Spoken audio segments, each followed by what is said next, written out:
জামায়াতের প্রতিষ্ঠান ইসলামী ব্যাংক তার কর্মকর্তাদেরকে দিয়ে কিভাবে এই নির্বাচনে, সামনের নির্বাচনে জালিয়াতি বা কারচুপি করবে তার একটা পরিকল্পনার ছোট একটা অংশ আমাদের সামনে হাজির হয়েছে।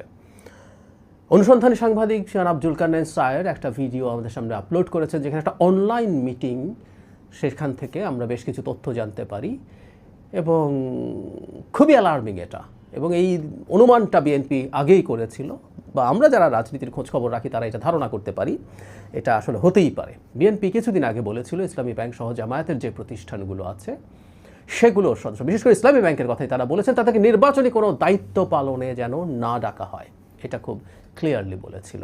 এবং এটা তাৎক্ষণিক প্রতিবাদ জামায়াতের পক্ষ থেকে হয়েছে। কি কি হয়েছে এই কলে আমরা সেই জায়গায় আসব। আমরা জানি যে নির্বাচন নানা রকম সরকারি বেসরকারি কর্মকর্তার পার্টিসিপেশন ছাড়া একটা নির্বাচন করা যায় না। যেহেতু আমরা একই দিনে নির্বাচন করি, তাতে আমাদের দেশে যদি ৪৫,০০০-এর মতো কেন্দ্র হয়, তাতে পুরো কেন্দ্রের যিনি প্রধান প্রিসাইডিং অফিসার ৪৫,০০০ মানুষ লাগবে। এরপর পোলিং অফিসার আরও ভেতরে থাকবেন আরও অনেকে, তার কয়েকগুণ পোলিং অফিসার লাগবে। এইভাবে বিভিন্ন সরকারি এবং বেসরকারি প্রতিষ্ঠান থেকে, স্কুল, কলেজ, ব্যাংক, সরকারি বেসরকারি বিভিন্ন জায়গা থেকে এই ধরনের অফিসারদেরকে নিয়োগ করা হয় যাচাই বাছাইয়ের মাধ্যমে। একটা প্রতিষ্ঠান ইসলামী ব্যাংক স্পষ্টভাবেই এটা একটা জামায়াতের প্রতিষ্ঠান। সুতরাং যেখানে ওই মতাদর্শের মানুষ আপনি ক্লিয়ারলি জানেন, সেখান থেকে কেন আসলে নিয়োগ হবে এই প্রশ্ন আসতে পারে। আমি আসছি এই প্রসঙ্গে আবার।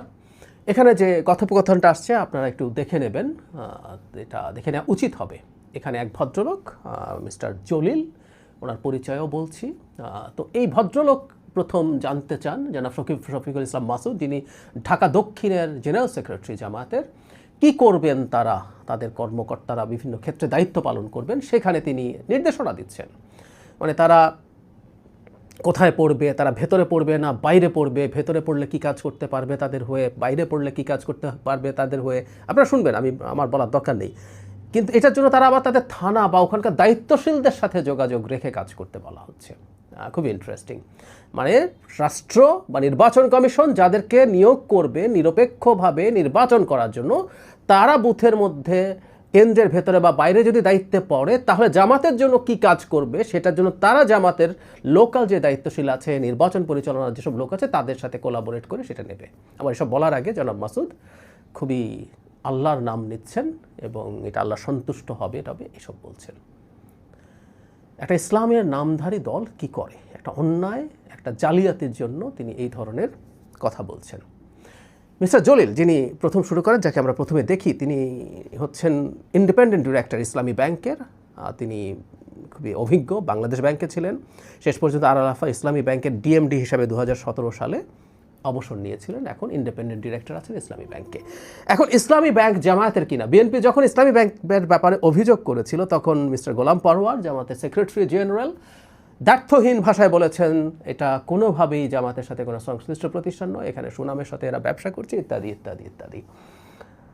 উনি হয়তো ভুলে গিয়েছিলেন, মানে এই দলটার সমস্যা হয়েছে এখন, এটা ওনাদের কে কখন কি বলে এটা হিসাব করেন না। এবং প্রচুর মিথ্যা যখন বলতে হয় তখন স্মরণশক্তি ভালো রাখতে হয়, মিথ্যা বললে স্মরণশক্তি ভালো রাখতে হয়। রিপিট, জনাব গোলাম পরওয়ারের মাথায় রাখা উচিত ছিল যে 29 ডিসেম্বর তাঁদেরই আমির ডক্টর শফিকুর রহমানের বক্তব্য আমি পড়ি। কেউ কেউ বলেন এই ব্যাংক ইসলামিক অমুক দল তমুক দল দখল করেছে, এই ব্যাংক কেউ দখল করেনি, এই ব্যাংক তার মায়ের কোলে ফিরে আসবে ইনশাল্লাহ। উনি তার আগে বলছেন ডাকাতের বেশে নতুন ব্যাংক ডাকাতেরা 5 আগস্টের পর ব্যাংক দখল করতে গেছে, তারা পালিয়ে গেছে। জামায়াতে ইসলামী ব্যাংক দখল করেনি, বরং এই ব্যাংক তার মায়ের কোলে ফিরে এসেছে। জামায়াতে ইসলামী ব্যাংক দখল করেনি, এই ব্যাংক তার মায়ের কোলে ফিরে এসেছে। জামায়াতে ইসলামী ব্যাংকের মা, এটা আমরা জানি, এটা আমরা জানি দীর্ঘদিন থেকে। জামায়াতে ইসলামী শুধু না, আরও অনেকগুলো প্রতিষ্ঠান, ডায়াগনস্টিক সেন্টার, তারপরে ফার্মাসিউটিক্যালস, ইউনিভার্সিটি, কি আছে এই দেশের লোকজন জানে। মানে এগুলো নিয়ে না যখন আদিক্ষেতা করেন তারা, এই মিথ্যা কথা বলে, এটা জামাতের রাজনীতি শুধু না, জামাত আবারও বলছি, তারা ইসলামী দলের কথা বলেন, তারা সৎ লোকের শাসনের কথা বলেন, সেই ব্র্যান্ডিং অত্যন্ত বাজেভাবে ধাক্কা খায়। এই বাস্তবতাটা তারা বোঝেন কিনা আমি জানি না।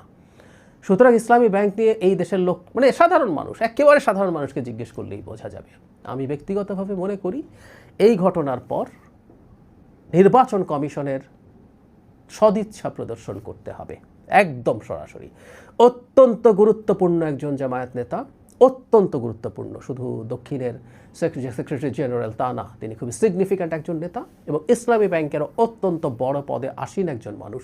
এই দুজনের কোলাবোরেশনে যখন এরকম পরিকল্পনা হচ্ছে, আলাপ আলোচনা হচ্ছে, সেখানে নির্বাচন কমিশনকে অন্তত ইসলামী ব্যাংকের কোনো কর্মকর্তা কর্মচারী যাতে আগামী নির্বাচনে কোনো ধরনের দায়িত্ব পালন করতে না পারেন সেই ব্যবস্থা নিতে হবে, বা সরকারেরও নিতে হবে। সরকারেরও এই ব্যাপারে আলাপ করার দরকার আছে বলে আমি মনে করি। সরকার, যদি এটা সরকারের দায়িত্ব নয়, এই দায়িত্ব এক্সক্লুসিভলি নির্বাচন কমিশনের, কিন্তু তফসিলের আগে সরকার নিজেও এই ব্যাপারটা নিয়ে খোঁজ খবর করতে পারে, করা উচিত হবে।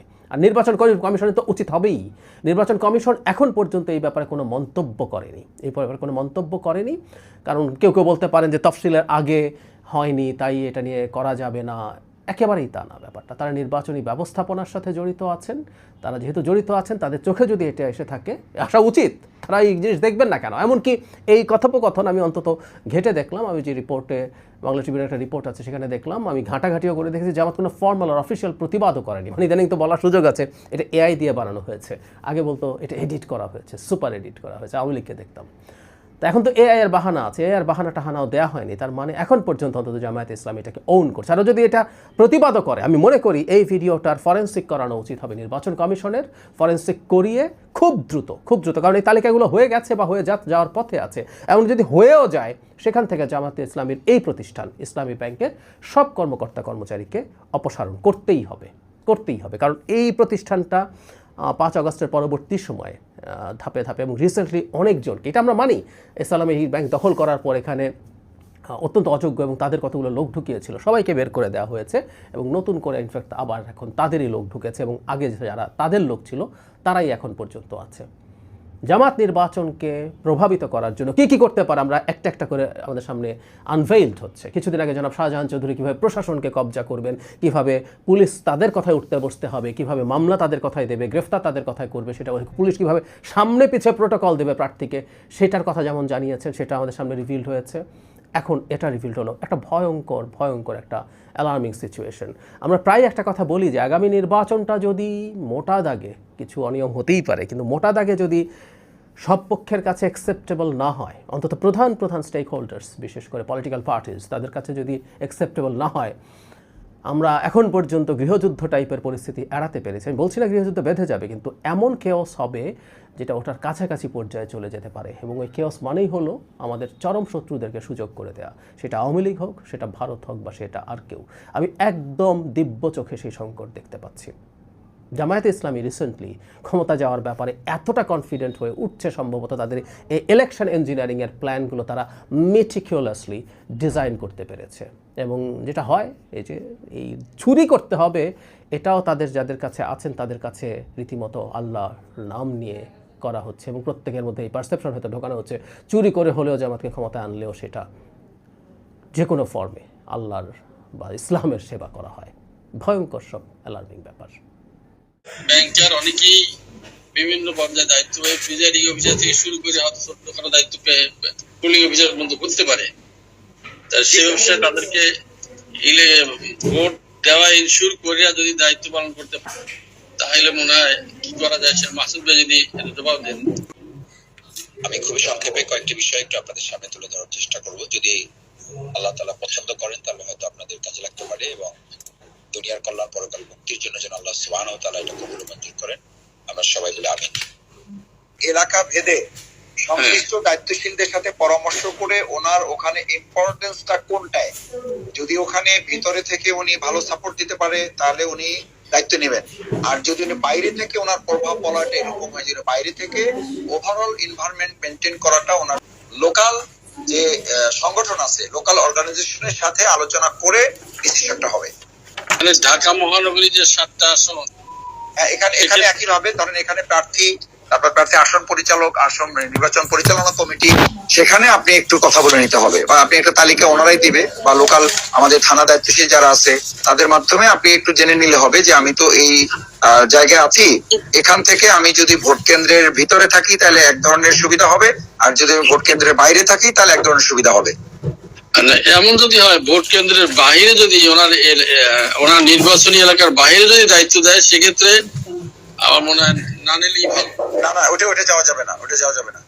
জানালেই ভালো। ঠিক আছে, এটা তো নির্বাচন এলাকার বাইরে হলে ইন জেনারেল জি, তাদের জি, যাওয়া যাবে না। আর যাবে না। নির্বাচন এলাকার মধ্যে হইলে সেক্ষেত্রে আমরা সংশ্লিষ্ট কনসার্ন নির্বাচন স্থানীয় পরিচালকের সাথে একটু আলোচনা করে আলাপ করে নিতে সিদ্ধান্ত পারি। নিতে হবে। জি জি ঠিক আছে, ইনশাল্লাহ 1 নাম্বার গেল। আর